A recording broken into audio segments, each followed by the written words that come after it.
PF खाता धारकों के 10 फरवरी से लागू होंगे 5 नए नियम।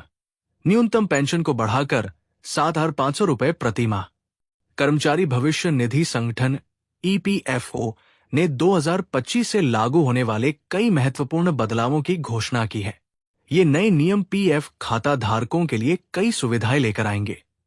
इन बदलावों का उद्देश्य ईपीएफ खातों का प्रबंधन आसान बनाना और सेवाओं को बेहतर बनाना है। ईपीएफओ ने जॉइंट डिक्लेरेशन प्रक्रिया को सरल बनाया है, सेंट्रलाइज्ड पेंशन पेमेंट सिस्टम सीपीपीएस शुरू किया है और पीएफ ट्रांसफर प्रक्रिया को आसान बनाया है। इसके अलावा सदस्य प्रोफाइल अपडेट और उच्च पेंशन के लिए दिशा निर्देश भी जारी किए गए हैं। जॉइंट डिक्लेरेशन प्रक्रिया में बदलाव। एडवर्टाइजमेंट्स। ईपीएफओ ने जॉइंट डिक्लेरेशन प्रक्रिया को सरल बनाया है। 1 अक्टूबर 2017 के बाद आधार आधारित यूएएन वाले सदस्यों के लिए ऑनलाइन सबमिशन अनिवार्य है। अन्य सदस्यों को फिजिकल मोड में जमा करना होगा। 1 जनवरी 2025 से सीपीपीएस लागू हो गया है। इसके तहत किसी भी बैंक शाखा से पेंशन भुगतान संभव। Pension payment order PPO transfer की आवश्यकता नहीं। यूएन केवाईसी लिंक्ड बैंक खाते का उपयोग। पीएफ खाता ट्रांसफर प्रक्रिया को आसान बनाया गया है। कुछ मामलों में पूर्व या वर्तमान नियोक्ता की भागीदारी की आवश्यकता नहीं है। आधार सत्यापित यूएएन वाले सदस्य अब व्यक्तिगत विवरण जैसे नाम, जन्म तिथि, लिंग आदि को बिना दस्तावेज अपलोड किए अपडेट कर सकते हैं। ईपीएफओ ने कर्मचारी पेंशन योजना ईपीएस के तहत उच्च वेतन वालों के लिए पेंशन प्रक्रिया को स्पष्ट किया है। साथ ही भारत सरकार ने एम्प्लॉइज पेंशन स्कीम ईपीएस 95 के तहत न्यूनतम पेंशन राशि को बढ़ाने पर विचार करना शुरू कर दिया है। ये खबर लाखों पेंशन भोगियों के लिए बड़ी राहत की बात है, जो लंबे समय से पेंशन में वृद्धि की मांग कर रहे थे। वर्तमान में ईपीएस 95 के तहत न्यूनतम पेंशन 1,000 रुपए प्रति माह है, जो कि वर्तमान महंगाई के हिसाब से बहुत कम है। पेंशन भोगियों की मांग है कि न्यूनतम पेंशन को बढ़ाकर 7,500 रुपए प्रति माह किया जाए। इसके अलावा वे महंगाई भत्ता, दा और पेंशन भोगियों व उनके जीवन साथियों के लिए मुफ्त चिकित्सा सुविधा की भी मांग कर रहे हैं।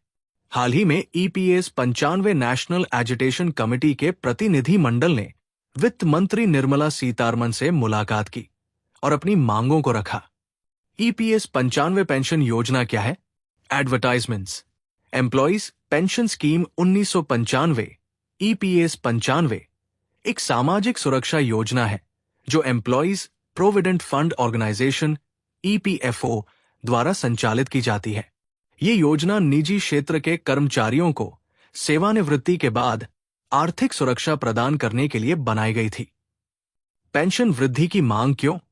वर्तमान में ईपीएस 95 के तहत न्यूनतम पेंशन 1,000 रुपए प्रति माह है, जो कि 2014 में तय की गई थी। तब से लेकर अब तक महंगाई में काफी वृद्धि हो चुकी है, जिसके कारण ये राशि पेंशन भोगियों के लिए पर्याप्त नहीं रह गई है। कुछ प्रमुख कारण हैं। बढ़ती महंगाई, खाद्य पदार्थों, दवाइयों और अन्य जरूरी चीजों की कीमतों में लगातार वृद्धि हो रही है। चिकित्सा खर्च, बुजुर्गों को स्वास्थ्य समस्याओं का सामना करना पड़ता है, जिसमें काफी खर्च होता है। आर्थिक सुरक्षा, वर्तमान पेंशन राशि से पेंशन भोगियों को आर्थिक सुरक्षा नहीं मिल पा रही है। जीवन स्तर, कम पेंशन के कारण पेंशन भोगी एक सम्मानजनक जीवन नहीं जी पा रहे हैं।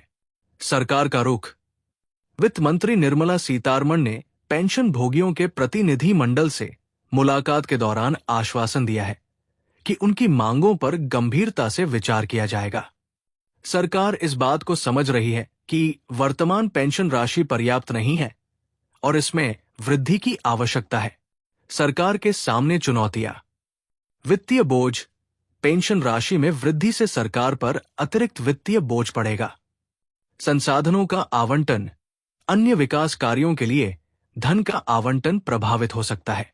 लाभार्थियों की संख्या, ईपीएस 95 के तहत लाखों पेंशन भोगी है, जिनके लिए बढ़ी हुई राशि का प्रबंधन करना होगा। पेंशन वृद्धि का प्रभाव, अगर सरकार ईपीएस 95 पेंशन को बढ़ाकर 7,500 रुपए प्रति माह करती है, तो इसका व्यापक प्रभाव होगा। जीवन स्तर में सुधार, पेंशन भोगियों को बेहतर जीवन स्तर प्राप्त होगा। आर्थिक सुरक्षा, बुढ़ापे में आर्थिक चिंताओं से मुक्ति मिलेगी। स्वास्थ्य देखभाल, बेहतर चिकित्सा सुविधाएं प्राप्त कर सकेंगे। आत्मनिर्भरता, परिवार पर निर्भरता कम होगी। अर्थव्यवस्था पर प्रभाव, पेंशन भोगियों की खर्च करने की क्षमता बढ़ेगी, जिससे अर्थव्यवस्था को गति मिलेगी।